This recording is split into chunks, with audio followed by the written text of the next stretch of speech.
Oui, Catherine, je voulais te demander, question peut-être un peu saugrenue pour mon âge, mais le plaisir sexuel, ça dure jusqu'à quel âge en fait?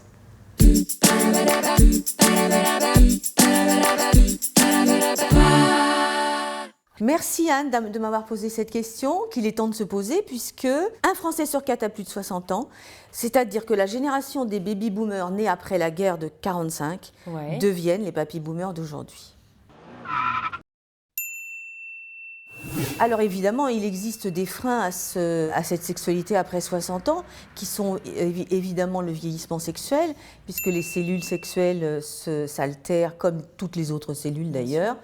Les cellules neurologiques, cardiovasculaires, qui provoquent un ralentissement de toute la fonction sexuelle. C'est-à-dire les femmes lubrifient moins, les hommes entrent moins facilement en érection, mais ça n'a pas beaucoup d'importance parce que l'orgasme chez les personnes âgées est plus intense que chez les plus jeunes. Ah, c'est une nouvelle. Voilà, c'est une bonne nouvelle, hein, plus lent mais plus intense.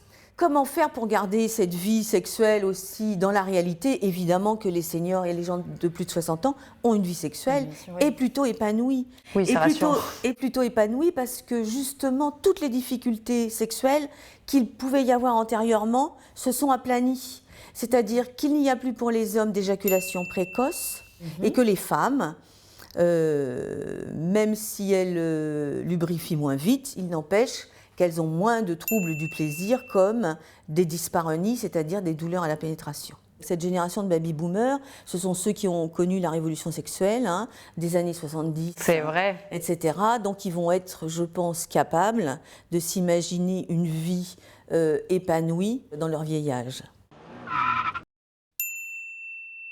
Merci beaucoup à Catherine, donc, qui est sexologue à Chatou. Et puis nous, évidemment, on se retrouve sur la chaîne Minute Sexy, bien sûr, pour d'autres conseils et astuces. Je vous dis à très très vite et je vous embrasse fort.